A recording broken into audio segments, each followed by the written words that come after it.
Est-il possible de travailler à son compte en pratique privée ou comme entrepreneur en développement de carrière? Eh bien, la réponse est oui, c'est possible.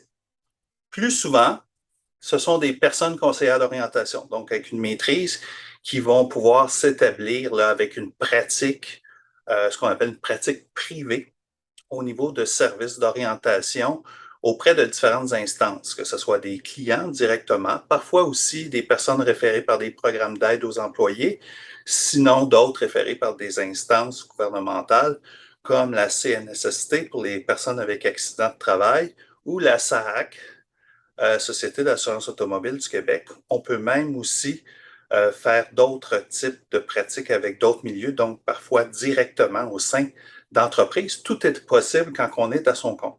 De plus en plus, on voit émerger des personnes avec un profil de baccalauréat en développement de carrière qui, eux, vont plus particulièrement offrir des services d'accompagnement dans la recherche d'emploi et le maintien en emploi de façon privée, si on peut dire. Être son propre patron, sa propre patronne, ça peut être alléchant. En même temps, il faut penser que lorsqu'on est à son compte, nous sommes notre propre employeur, donc nous portons la responsabilité de notre liberté. Conséquemment, c'est à nous de nous organiser, d'assurer des suivis, parfois à l'intérieur, sinon en dehors de nos heures habituelles ou prévues de travail. Et ça peut prendre un certain temps avant de développer sa clientèle. On peut se lancer immédiatement après ses études, comme on peut attendre un peu plus tard, une fois qu'on a acquis davantage d'expérience. Je m'appelle Louis Cournoyer, je suis professeur-chercheur en développement et counseling de carrière à l'Université du Québec à Montréal. Je suis également conseiller d'orientation. Dans le cadre de cette capsule, je vais m'entretenir avec deux professionnels du développement de carrière qui œuvrent en pratique privée. Celles-ci auront l'occasion de nous parler de ce que constitue concrètement leur travail au quotidien ou au travers des semaines, de parler de l'importance qu'elles accordent à leur rôle, à leur service, ce qu'elles trouvent de plus particulièrement gratifiant dans leur travail et enfin comment faire et être pour accéder à une fonction comme celle-ci. Donc, allons les rejoindre par une discussion, un échange de groupe. Nous voilà maintenant à notre échange au sujet de la pratique privée. J'ai deux professionnels, deux conseillères d'orientation avec moi que je vais inviter à l'instant à se présenter. Donc, Marie-Michel. Bonjour, moi je suis conseillère d'orientation en pratique privée. Je suis Marie-Michel Drouin, en fait. Je suis dans ma 15e année de pratique. En termes de formation, moi, ce que j'ai fait, c'est un bac en psychologie. Puis après ça, j'ai fait ma maîtrise en bac en psychologie à l'Université de Trois-Rivières. Puis après ça, j'ai fait ma maîtrise en orientation professionnelle à l'Université de Sherbrooke. Et je crois qu'à l'époque, Louis, tu faisais ton doctorat à l'Université de Sherbrooke. On s'est déjà croisés dans des corridors. Parfait, tu me rappelles, j'ai déjà été jeune. Euh, Moi aussi. Amélie. Oui, Amélie Gendron, conseillère d'orientation en pratique privée depuis 18 ans. Puis, dans le fond, ma clinique, c'est la clinique de la santé psychovocationnelle.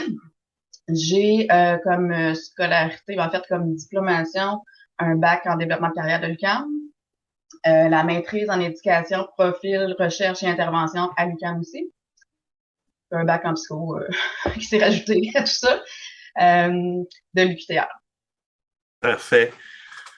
Donc, sans plus tarder, on va chercher à en savoir un peu plus là, sur votre pratique, sur vos activités.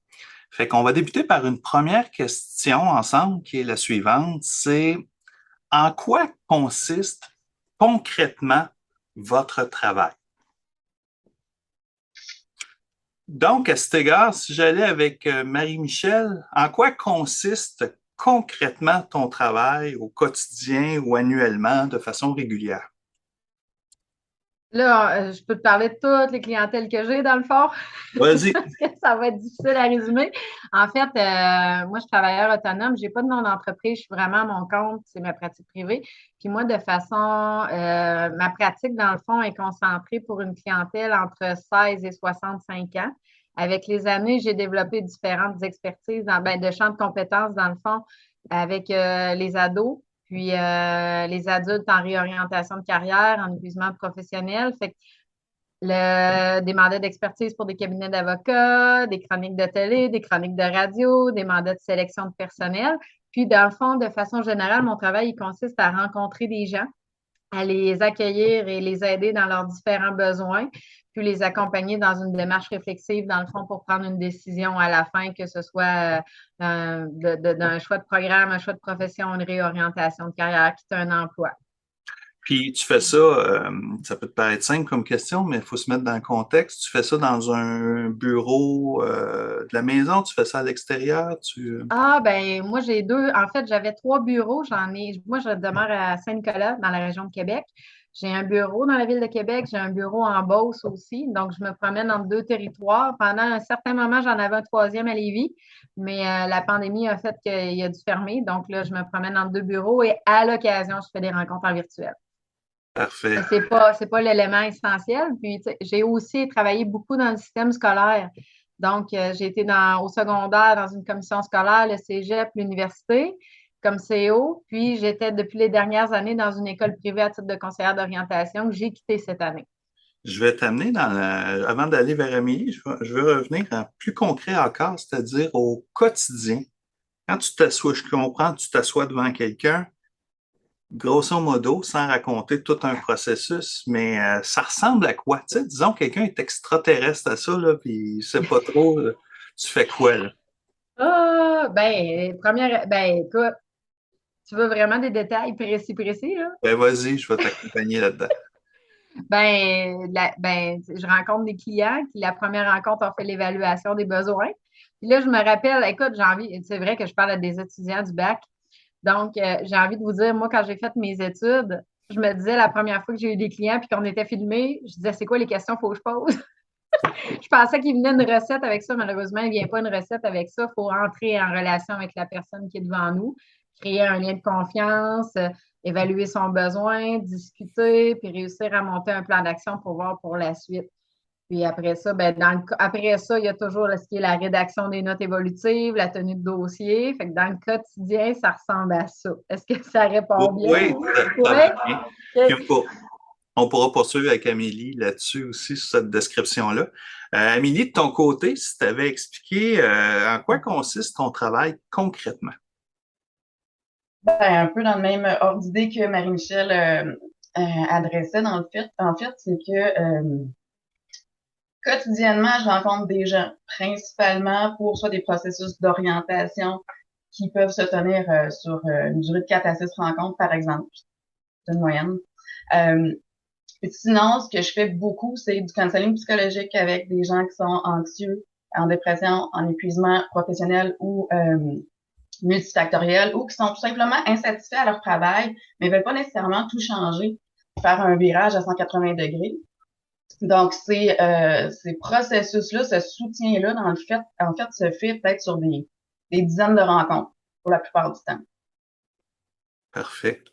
Eh bien, j'ai envie de rajouter, c'était parfait comment tu l'as expliqué, c'est exactement ça que j'aurais voulu dire. Parfait. Ben, écoutez, ça donne un aperçu. Une petite chose, je pourrais rajouter, par contre, c'est vrai. Tu sais, tantôt, tu parlais, Marie-Michel, des écoles et tout ça. On peut travailler en entreprise également. Oui. On peut faire des mandats de réadaptation. Puis, dans mon cas, j'ai aussi été chargée de cours, ce qui est plus le cas maintenant, mais c'est comme travailleur autonome, en fait, c'est d'autres possibilités qui existent. Oui, comme plus Michel parlait de la télé, toi, Ouais. des mandats différents. En fait, ce que je comprends, c'est quand vous êtes à votre compte, vous manquez pas de travail, mais en même temps, vous avez une souplesse qui vous permet là, de prendre différents mandats, puis vous êtes à votre propre compte. Donc, c'est vous qui décidez des mandats là, que vous prenez. Sûrement avec votre expérience, vous les prenez en fonction de ce qui vous ressemble le plus, de ce qui rejoint davantage l'expertise que vous avez, puis que vous voulez continuer à développer, si je me trompe, là, si je me trompe pas. Oui, bien, effectivement, mais aussi, c'est vrai que dans le quotidien, là, il y a tout l'aspect répondre aux clients, céduler des rendez-vous. Quand c'est des clients individuels ou des clients organisationnels, c'est pas la même chose. Préparer des réunions, rencontrer. Comme Amélie disait aussi, c'est dépendamment des contextes, et des fois, c'est des processus d'orientation plus longs. Il y a comme quand je fais des mandats de CNSST en réadap, faut que je prenne aussi le temps de céduler des rencontres avec les conseillers pour faire des suivis. Fait qu'il y a aussi tout l'administratif en arrière de la gestion de la pratique privée, là, qui est au quotidien. C'est-à-dire? Ben justement, la prise de rendez-vous, le fait qu'on est toujours un peu tu travailles un peu tout le temps, là, parce qu'il rentre des courriels à tout moment donné, il faut que tu répondes. Là, il y a des fois, il y a des besoins urgents. Quand on fait de l'organisationnel, ça arrive souvent à la dernière minute. Ils veulent ça pour hier. Fait que là, il faut que tu sois proactif et rapide. Moi, je trouve qu'il y a beaucoup ça là, avec l'organisationnel. Je ne sais pas si tu es d'accord avec moi, Amélie, là. Oui, tout à fait. Puis je te dirais aussi qu'il y a peut-être l'aspect qu'on n'a pas abordé, mais de la facturation aussi, tant qu'à être dans Oh oui, l'administratif, tu sais, qui prend quand même une partie du temps. oui, la gestion, toute la comptabilité, la facturation, nos impôts, Oui, puis tu le disais un petit peu, puis on taxes. peut élaborer là-dessus, mais on pourrait penser que tu n'as pas de patron, que vous êtes tout seul avec vos clients, mais souvent, ces clients-là vous ont été référés par d'autres personnes avec qui vous devez aussi entretenir Une relation. une relation. De qui on peut parler là, dans votre cas? Avec qui vous entretenez des relations en dehors de vos clients directs? Les Ben, tiers payeurs, justement, comme la CNSST, la SAC, quand c'est de la réadapte. Sinon, ben, si c'est un mandat organisationnel, ben, évidemment, tu vas avoir le mandataire, finalement, de la compagnie, qui peut être le patron, mais tu vas avoir à gérer un mandat avec un de ses employés. Donc, tu as de la reddition de compte à faire à ce niveau-là. Je te laisse. Oui, tout à fait d'accord. Moi, je fais affaire avec des recruteurs aussi pour des mandats de sélection. Fait que souvent, il faut que je parle au comité de sélection. Quand je fais affaire avec des avocats pour des rapports d'expertise, mais c'est avec les avocats directement que je discute une fois le rapport complété pour voir si tout convient. La CNSST aussi, ou tous les organismes qui font appel à nous, là, les programmes d'aide aux employés pour le suivi de dossier. T'es constamment, moi, ce que je trouve, c'est qu'on est constamment en relation d'affaires. Il y a toujours un contexte, là, tu peux, tu sais, c'est de l'entretien constant, puis ça se part doucement, ça. C'est pas quelque chose qui arrive, puis c'est gros et c'est bâti. Fait que je pense que, Amélie, tu vas être d'accord, là, c'est à chaque fois qu'on entretient des bons liens, ça amène un autre lien, puis ça amène un autre lien, et ça se construit constamment. Tout à fait. Mm. Avec les années, c'est vraiment le bouche à oreille aussi qui vient. Oui. Puis les relations qu'on établit. On en parlera plus tard, je pense, mais Donc, en somme, ce que vous avez mentionné, je récapitule, là, on a parlé de la relation directe avec la personne cliente, là, tu sais, qui est devant vous, que vous accompagnez. On a vu que vous les accompagnez de différentes manières, là. Bon, puis ça peut être différentes clientèles. Vous avez parlé de ce qui est autour aussi. Vous avez parlé des notes évolutives, de la facturation, puis de là, les suivis aussi nombreux avec les clients. Marie-Michel, tu disais aussi des courriels qui peuvent entrer n'importe quand. Fait que, tu sais, c'est flexible, mais ça peut être aussi prenant là, dans la gestion de temps. Et on parlait également là, des liens avec ce qu'on peut appeler les mandataires, ceux qui mandatent, qui donnent des mandats. C'est ça que ça veut dire. Ouais. Puis on parlait, je reprends des acronymes, là, pour quelqu'un qui serait pas au courant. La SAC, ça peut être par exemple la Société d'assurance automobile du Québec. C'est une nécessité, c'est ce qui concerne plus au niveau des personnes accidentées du travail. On a parlé de mandat de sélection, donc d'embauche là, d'une entreprise. Ça fait que ça fait beaucoup de monde, autrement dit. Est-ce que j'oublie quelque chose ou on pourrait passer à autre chose? non, je pense pas. Peut-être la portion recherche. Recherche. Ben, la portion recherche, entre autres dans les mandats, surtout en fait dans les mandats de réadaptation, Oui.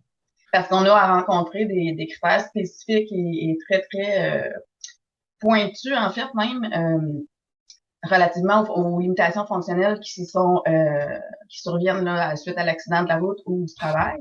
Donc, on a une bonne portion de travail à faire en recherche aussi, là. Oui, et puis moi, j'enregistrais avec les avocats, j'en ai énormément à faire, là. Puis c'est pas c'est pas le genre de travail que, encore là, les rapports de CNESST ou de SAC non plus, là, c'est le genre de rapport qui se mûrit. C'est pas, je m'assieds un après-midi et je fais ça. Ça marche pas comme ça. C'est pas, on n'est pas des ordinateurs, puis c'est souvent, ça se mûrit comme réflexion, là. Comme moi, quand je fais des rapports d'expertise, ben, j'ai des piles de documents, dossiers, ça me confirme que j'aurais donc bien pas voulu être avocate. Puis, je lis ça, je réfléchis, je fouille, puis à un moment donné, oups, tous les morceaux se placent, puis là, on est capable de tomber en rédaction. Fait que c'est pour ça que moi, j'ai envie de dire, c'est quand on est travailleur autonome, c'est un peu tout le temps. J'ai bien de la misère à avoir des fins de semaine qui ne se passent rien en termes de travail, justement parce que les tâches sont très diversifiées. Puis à un moment donné, quand l'inspiration arrive, il faut que tu la prennes et que tu la saisisses au vol. C'est pas comme quand tu es assis nécessairement dans une école où là, les mandats sont très précis entre 8 et 4. Fait que c'est une réalité. Puis quand tu parlais, Louis, du patron, moi, quand les gens me disent hey, je veux être mon propre boss, le pire patron, c'est notre clientèle. Parce que si c'est tous des mini-patrons, là. Fait que si la clientèle, les clients sont pas heureux, t'as pas d'autres mandats après. Fait que c'est très exigeant aussi, là, dans ce sens-là. Excellent. Ben, je pense qu'on a fait un bon tour de ça. Là, on va aller à une autre question ensemble, qui est la suivante. C'est pourquoi votre travail, vous le trouvez important? Pourquoi il est significatif? Pourquoi il a de l'importance? Donc, on s'en parle. Donc, qu'est-ce que vous auriez à mentionner? Cette fois-ci, j'irai peut-être avec Amélie en premier. Donc, Amélie, pourquoi tu juges lorsque tu regardes ton travail, lorsque tu regardes ce que tu fais auprès des clients, dans la société, auprès des gens, des organisations, peu importe, pourquoi est important le travail que tu fais, selon toi? Parce que je pense que d'aider quelqu'un à bien se connaître puis à savoir comment il fonctionne, c'est quoi sa dynamique, comment la personne est en relation avec les autres, comment son profil s'inscrit dans un environnement de travail, un environnement scolaire, tout ça. D'aider quelqu'un à mieux se connaître, c'est d'aider quelqu'un à mieux aller. Puis je sais que concrètement, je le vois, je le fais, j'accompagne, il y a des résultats. Puis je me dis, si un individu à la fois va mieux dans le monde, tout le monde va mieux un petit peu à chaque fois. Hmm. Fait que moi, c'est ça qui est inspirant. Puis cet effet multiplicateur-là, je me dis, c'est ma contribution. Puis l'idée aussi, c'est qu'en pratique privée, je rencontre des gens pour qui il y a des mandataires, en fait, qui ne peuvent pas desservir euh, cette clientèle-là. Par exemple, il y a des gens qui vont avoir un accident de travail, OK, il y a des gens qui vont aller avoir besoin du Bureau de Service Québec. Il y a des gens qui ont besoin de soutien d'écoute, tout simplement. Ils n'ont pas de psychothérapie à faire, mais ils n'ont pas de psychologue non plus. Mais moi, je peux être là. Fait que c'est un peu de venir desservir cette clientèle-là qui, finalement, qui s'adresse à moi. Parfait. De ton côté, Marie-Michel? Je pourrais faire un copier-coller. C'est un peu, je pense que moi et Amélie, on se rejoint beaucoup là-dessus. Là. C'est le même principe, dans le fond, à accompagner des gens à mieux se connaître, à prendre des meilleures décisions, les voir évoluer. Je trouve ça super important. Puis surtout des gens que, tu sais, qu'on doit, comme les accidentés de travail, là, souvent, ils ne peuvent plus faire ce qu'ils aimaient faire. C'est rare qu'ils font, c'est des réorientations subies et non choisies. Hmm. Donc, quand on est là pour les accompagner puis les aider, puis qu'on les voit évoluer, moi, je trouve que ça fait beaucoup de sens parce que c'est un point tournant dans leur vie. Puis ce qui est important, pourquoi c'est important? Je pense que comme Amélie disait, c'est qu'à petite échelle, on a de l'impact. Donc, si à chaque fois on a de l'impact, veut pas, les gens s'inter-influencent aussi entre eux après. Et je me dis que on fait une petite part de différence dans le monde avec des gens plus au travail ou du moins qui ont une capacité de réflexion ou d'ajustement. Comme je vous donne un exemple, hier, je gérais un conflit de travail. Si les deux personnes après ça réussissent à mieux s'entendre, le climat de travail d'une entreprise vient de s'améliorer. Hmm. Donc, ça a de l'impact sur une plus grande échelle, plus grande échelle. Fait que moi, c'est pour ça que je trouve ça important. Parfait. On va à ce moment-là transiter vers une troisième question ensemble, qui est celle-ci, c'est après avoir parlé de pourquoi votre travail est important, je vais vous demander maintenant, qu'est-ce que vous trouvez de plus gratifiant dans votre travail? C'est-à-dire, pourquoi, pour vous, individuellement, pour la personne que tu es, Marie-Michel, pour la personne que tu es, Amélie, à la base, pourquoi ce travail-là de conseillère d'orientation en pratique privée, dans tous les contextes que vous venez de dire, pourquoi où trouvez-vous de la gratification là-dedans? Comment ça vous nourrit? Dans quoi vous trouvez du sens, de l'intérêt, de la valeur dans tout ça? Fait qu'on en discute ensemble. Je sais pas qui aurait le goût d'en débuter. Moi, je peux y aller. Euh, En fait, moi, ce qui ultimement me fascine le plus ou me satisfait le plus dans la vie en général, c'est de voir quelqu'un se développer. Point. Ça m'émeut, ça me touche beaucoup, puis ça me donne le goût de continuer de changer les choses, comme on l'expliquait un petit peu tantôt, une personne à la fois. C'est sûr qu'ultimement, c'est mon fils que j'aime voir se développer, mais tout être humain finalement.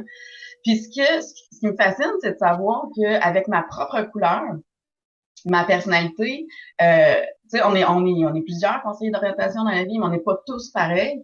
On fait essentiellement le même travail, mais avec ma personnalité, ma couleur à moi, je vais toucher des gens en particulier d'une certaine façon.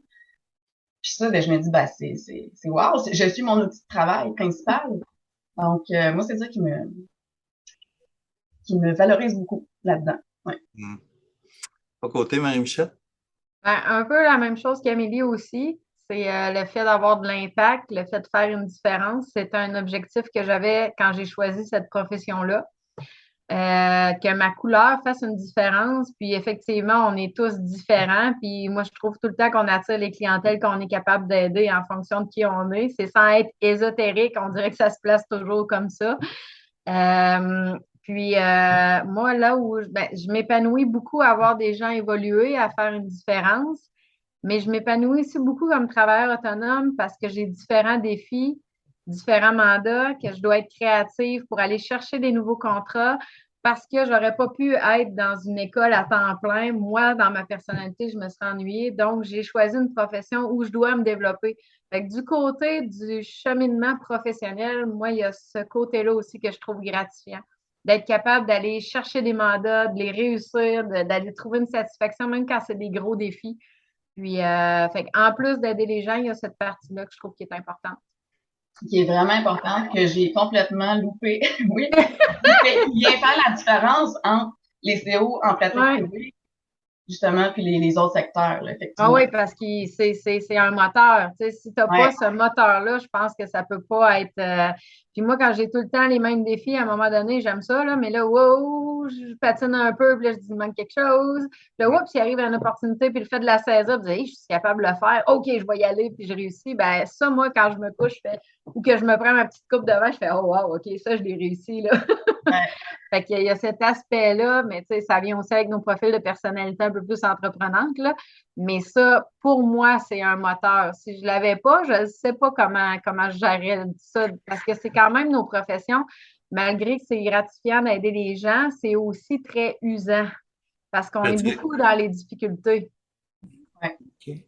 Mais on l'est dans les autres secteurs aussi, dans les difficultés. En quoi vos difficultés pourraient être plus particulières? Tu parles des difficultés de la clientèle? Les difficultés au travers de votre rôle en général, ça peut être les clientèles, ça peut être, comme on a dit tantôt, les mandataires, ça peut être… tout ce qui est relation d'aide ou tout ce qui est en lien avec les gens, je crois qu'il faut prendre le temps de se préserver parce que c'est usant, oui, parce qu'on est constamment dans les difficultés. Moi, j'ai beaucoup, Amélie, je ne sais pas si tu partages, là, mais depuis quelques mois, j'ai beaucoup d'épuisement professionnel. Donner de la motivation, aider les gens, être toujours dans ça, ça devient usant. Tu sais, c'est pas usant dans le terme qu'il faut pas continuer, là, mais faut être alerte au fait que on donne beaucoup de notre énergie, puis il faut réussir à remplir notre énergie par la suite, là. C'est dans ce sens-là que je voulais dire ça, mais tous les métiers, que ce soit au scolaire, c'est la même chose, là. J'étais au scolaire dans les 2 dernières années avec ce qui était pandémie, là. Puis les jeunes avaient des besoins totalement différents en termes de gestion d'anxiété, gestion d'estime de soi, gestion de sentiment d'efficacité. Fait que c'était très différent, là. Donc, les crises autant personnelles que les crises sociales, là, ils peuvent engendrer des besoins particuliers auxquels il faut répondre rapidement. Parfait. Est-ce qu'il y avait quelque chose que tu voulais ajouter, Amélie, ou je passerais à une autre question? Non, je pense que l'énergie, peut-être la petite chose, c'est l'énergie que ça va nous drainer, qu'on soit dans le scolaire ou dans tous les secteurs finalement, va être là parce qu'on est en relation d'aide, comme Marie-Michel, tu le disais. Mais je pense que ça va être dans des angles ou dans des zones différentes. Tu sais. C'est sûr que travailler avec des gens en dépression majeure à l'année longue, à un moment donné, ça comme tu portes une responsabilité quasiment de la vie de l'autre. Je veux dire, c'est lourd, là. Donc, ça va chercher des zones d'épuisement peut-être différentes finalement. Parfait. Puis tu l'as nommé, Louis, je ne sais pas si tu veux revenir là-dessus sur une autre question, mais tu sais, l'impact, tu sais, le fait d'être travailleur autonome, c'est qu'on est au cœur des crises sociales aussi, là. Tu sais, notre profession est toujours affectée par ce qui se passe dans une société. Comme la pandémie nous a affectés parce que ça a touché beaucoup le travail. La pénurie de main-d'œuvre nous affecte beaucoup présentement. Tu sais, il y a vraiment des mouvements, puis notre profession de conseillère d'orientation est toujours dans ça, veut pas, là. On suit le mouvement, on suit le pouls d'une société. Exactement. Ben, c'est un bon point que tu amènes. On va transiter vers la dernière question ensemble, mais ça va être une bonne question quand même qu'on va prendre le temps de traiter, qui se dit comme ci. Comment être et comment faire pour en arriver à s'installer, à exercer en pratique privée?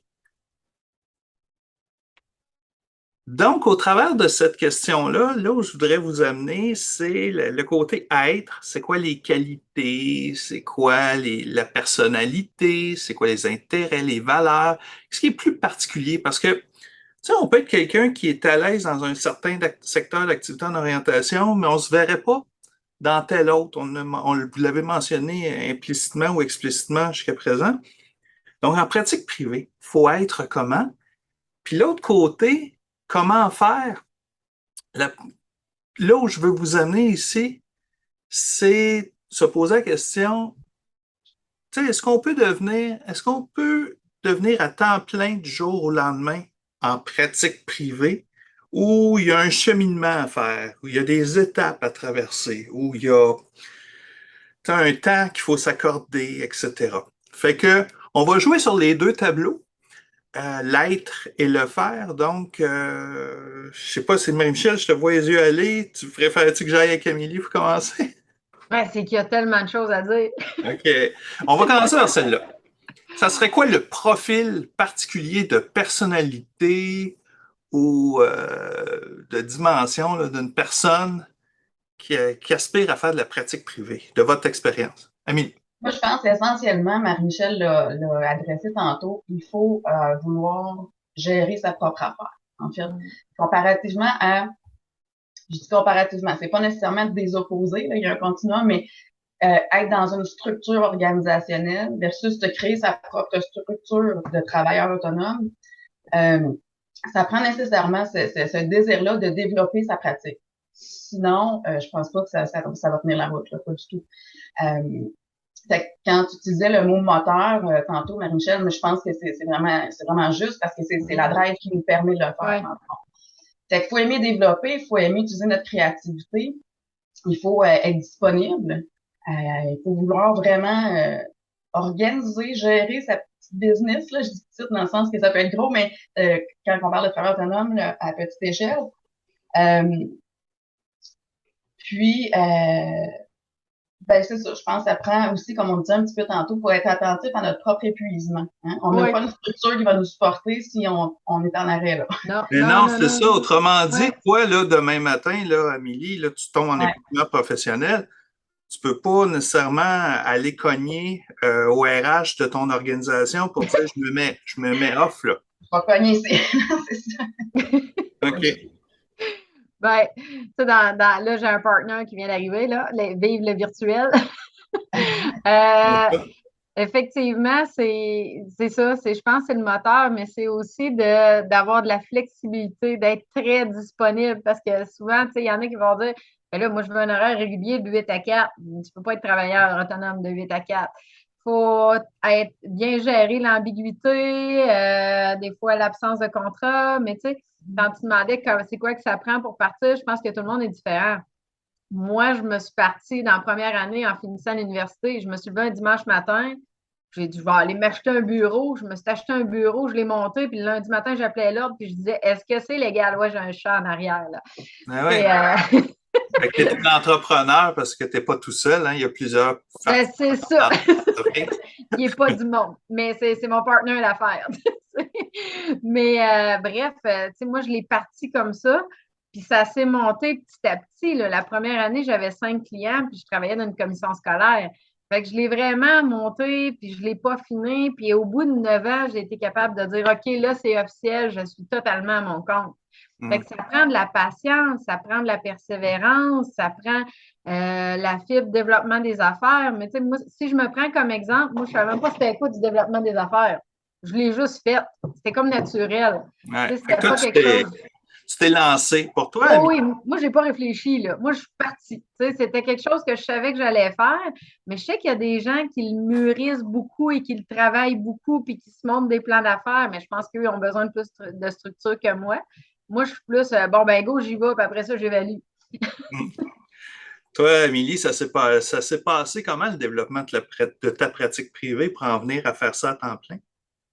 Moi, ça s'est passé, en fait, que dès que je suis sortie de ma maîtrise, j'avais mon permis, j'ai sous-loué un bureau, en fait, dans une clinique de psychologie. Euh, Fait que j'avais un soir semaine, tout simplement en mettant mon nom sur le répertoire de l'ordre. J'avais 3 clients.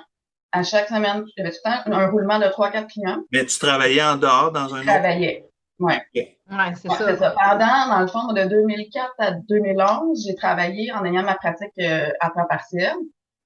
Puis là, ben, j'ai travaillé dans toutes sortes de secteurs. Je voulais vraiment explorer tout ce qui était possible, probablement pour venir me confirmer que je devais être à mon compte. C'est ça. Je les ai toutes faites. Euh, Donc, c'est ça. Puis en 2011, là, c'est ça. Je suis partie, j'ai loué mon propre bureau au lieu de sous-louer. Puis, je faisais ça à temps plein. Avec les PAE beaucoup. C'est comme ça que ça a aidé à avoir un volume, en fait, de clientèle. Puis avec les années, le bouche à oreille, ben, il y a des particuliers, monsieur, madame, tout le monde qui me contacte. Puis sinon, ben, c'est de se faire connaître. C'est ça. Moi, ça a été beaucoup honnêtement, par le site de l'ordre. J'ai pas fait de pub. Je veux dire, je me suis fait faire des cartes d'affaires, mais je distribuais pas ça. Je les donnais à mes clients. Oui, mais tu vois, là-dessus, nous autres, on a un secteur qui est différent. Moi, je suis en Beauce. En Beauce, là, tu sais, les Beaucerons sont très, bon, pourquoi j'aurais besoin d'aide, là? Tu sais, fait que c'était pas le même contexte, c'est pas la même grosseur de région. Fait que l'ordre, j'étais dessus, mais tu vois, ça influençait pas. Moi, ça a vraiment été du bouche à oreille puis les PAE au début.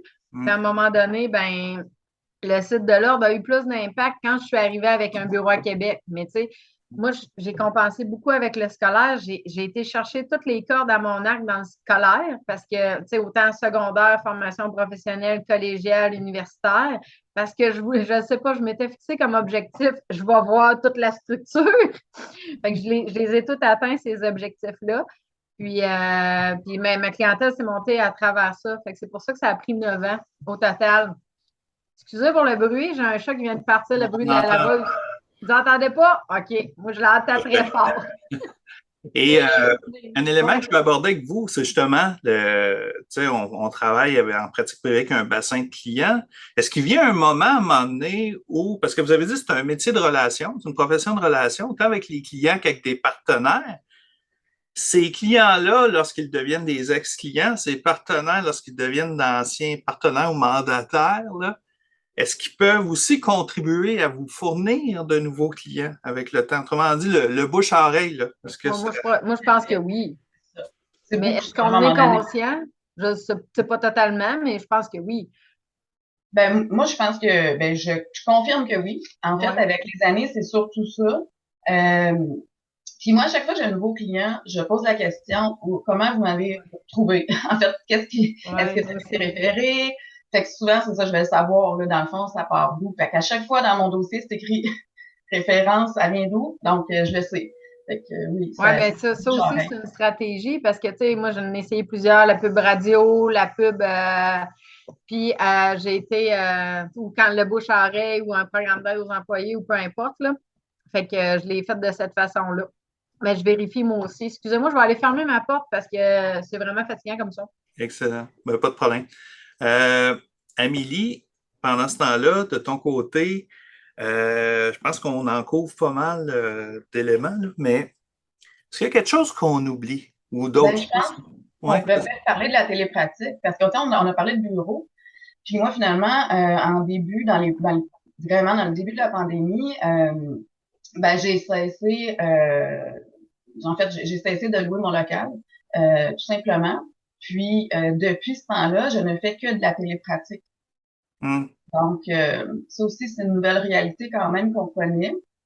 C'est pas impossible que je me réouvre un bureau physiquement, mais pour l'instant, ça fonctionne très bien comme ça. Donc, Moi, tu cette vois, tension-là. j'ai pas été capable de la télépratique. J'ai fait Hein? 7 semaines au début de la pandémie. J'ai communiqué avec l'ordre. J'ai dit, y a-tu vraiment quelqu'un qui m'empêche d'aller dans mon bureau? Puis finalement, ils m'ont dit non, ébrute-les pas trop, vois les urgences. Puis là, je suis retournée dans mon bureau après 7 semaines. J'étais pas capable. OK. Fait C'est que toi, tu as pas, vécu le travail avec la grosse vitre. Non, même pas. Le bureau était assez grand avec la distance. Ah, OK. Fait que Parfait. j'étais correct. Non, j'ai pas. Non, non, ça, je l'ai vu dans les écoles, c'était correct. Ouais, me sentir comme dans ça, j'ai trouvé ça difficile. Ma profession pendant cette période-là, je l'ai trouvé difficile parce que j'étais dans un bureau. Mais pour moi, être dans un bureau était essentiel parce que je trouvais que le virtuel, moi, j'ai de la misère avec le virtuel, il me manque trop d'informations. C'est tout le senti d'une relation avec le client, là, de l'énergie qui circule, pour moi, c'est essentiel, puis je ne l'avais pas assez. Ouais. Puis l'énergie dont on a besoin, puis chacun notre façon, parce que ce que j'entends dans vos deux cas de figure, tu sais, une personne travaille en télépratique, plutôt à l'aise là-dedans, une autre travaille plus en bureau, choisit ça.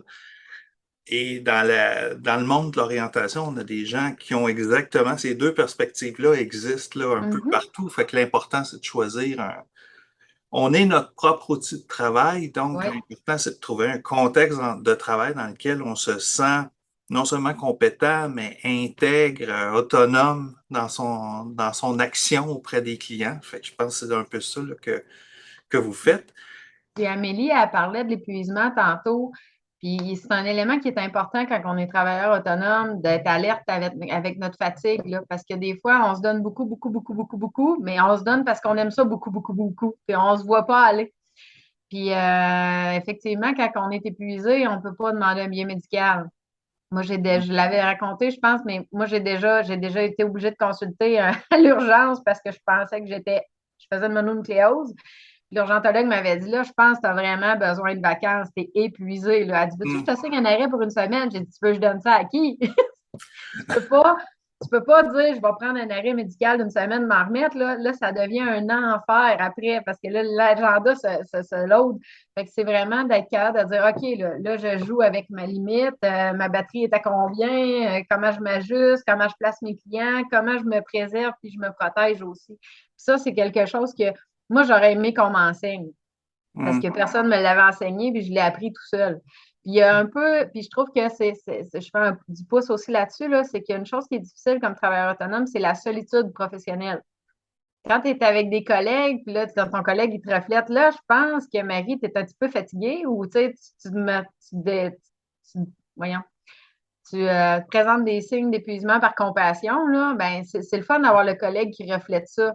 Mais quand tu es travailleur autonome, tu n'as pas ce contact-là. Moi, je trouve qu'il y a beaucoup de solitude aussi dans ce travail-là. Hmm.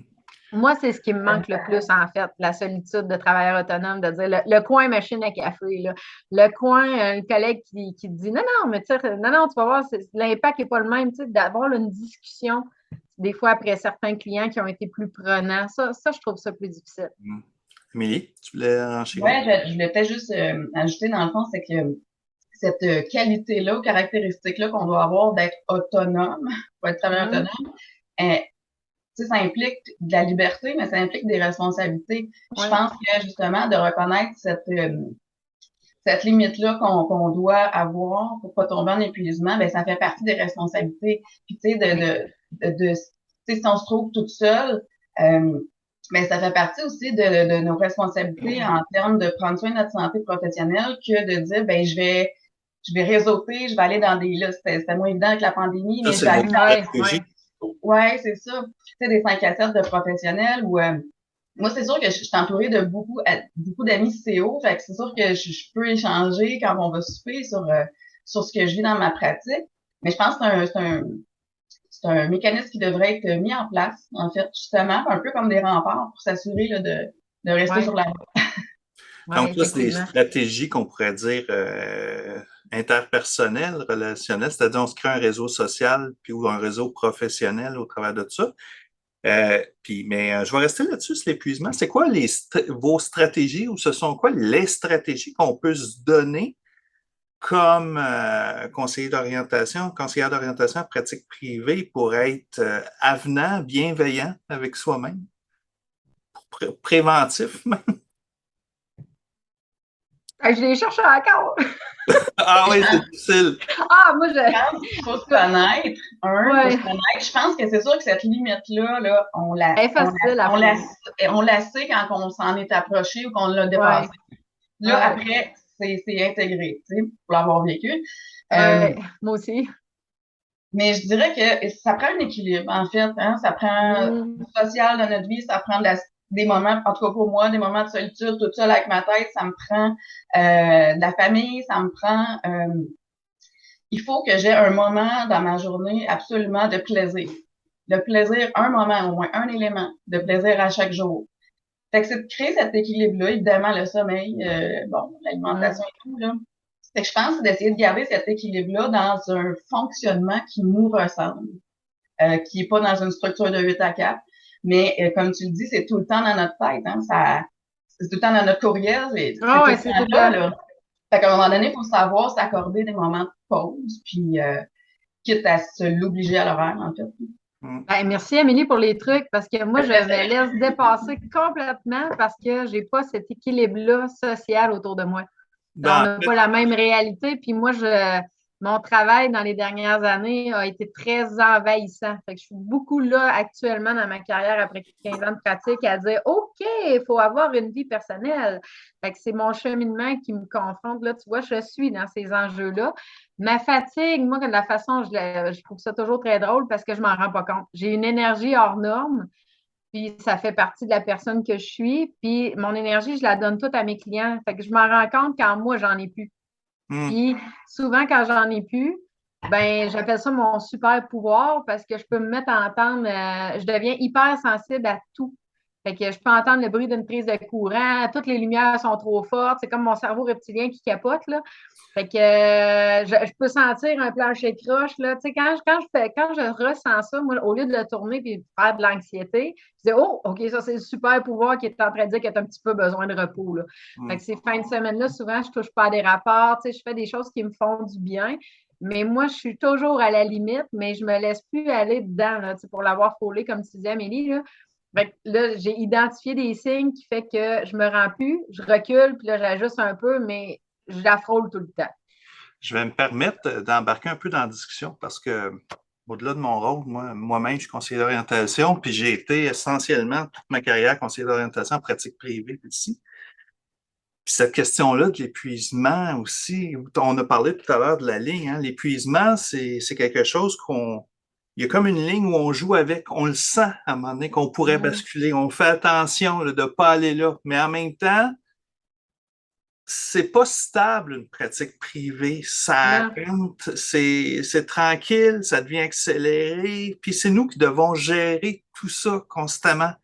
Fait que c'est effectivement de comment être, si on revient à la question comment être, j'ai l'impression que à travers de tout ça, on peut dire que c'est important d'être quelqu'un qui est pas juste flexible, mais quelqu'un qui est capable, quelqu'un qui peut être stressé, à la limite qui peut être anxieux, mais qui va se donner des moyens pour traverser pas l'instabilité, mais le mouvement de la pratique privée. Parce que tu nous parlais que le 8 à 4, les fins de semaine, les courriels qui peuvent rentrer à différents moments, on s'en va pas en pratique privée parce on s'attend à ce qu'on va se faire offrir des conditions.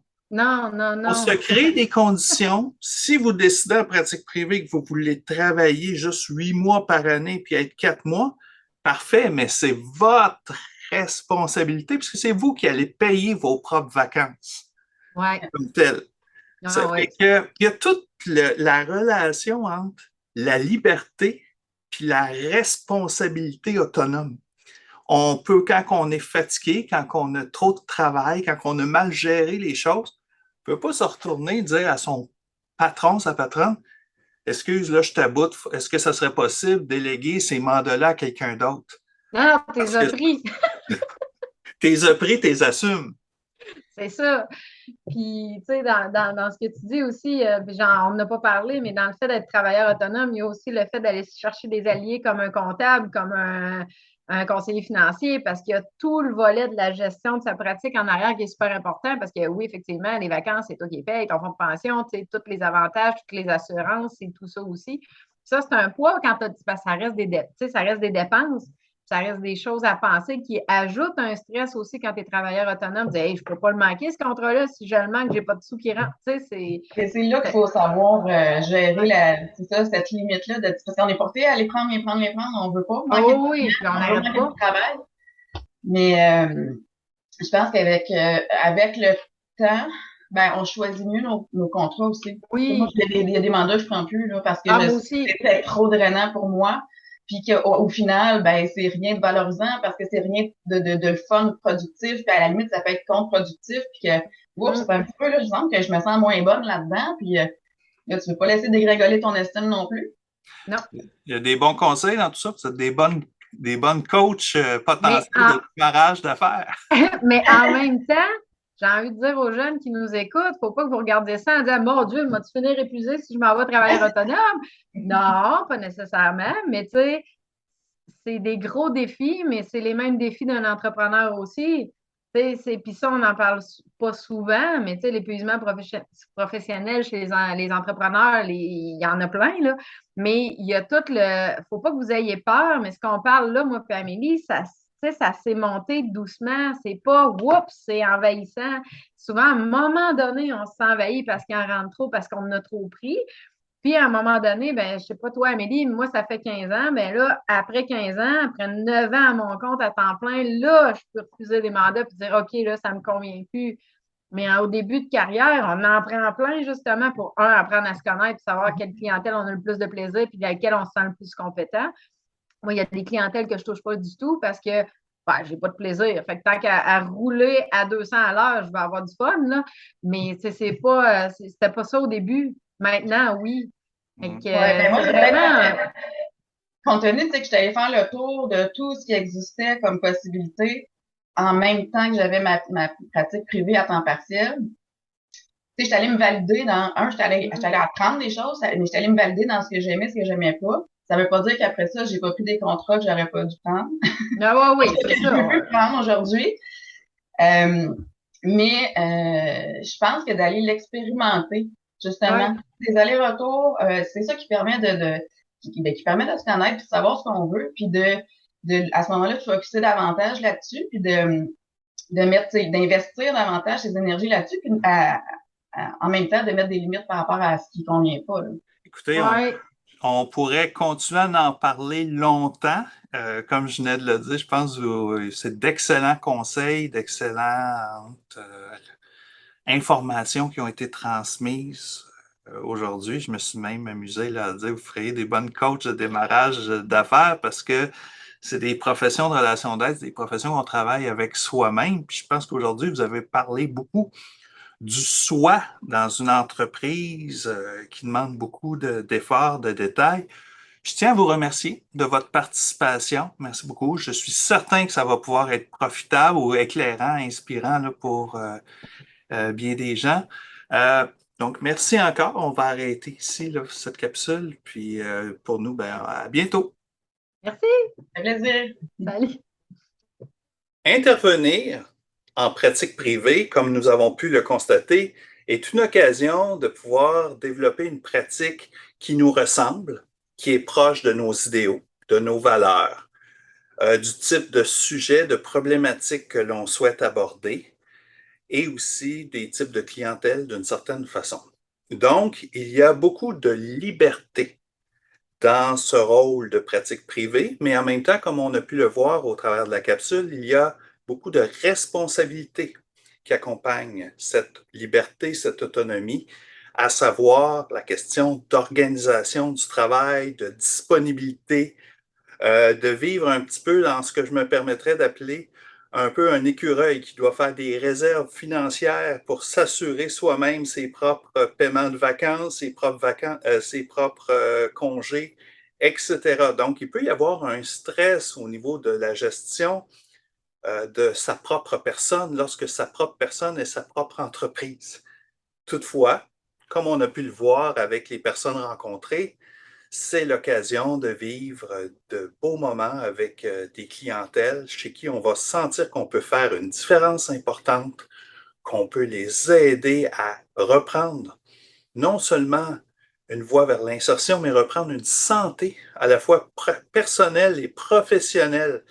Donc, et tout ça à partir de sa propre entreprise. Donc, un remerciement plus particulier à Marie-Michel Drouin ainsi qu'à Amélie Gendron pour leur participation à cette capsule. Donc, je vous remercie du visionnement et à bientôt.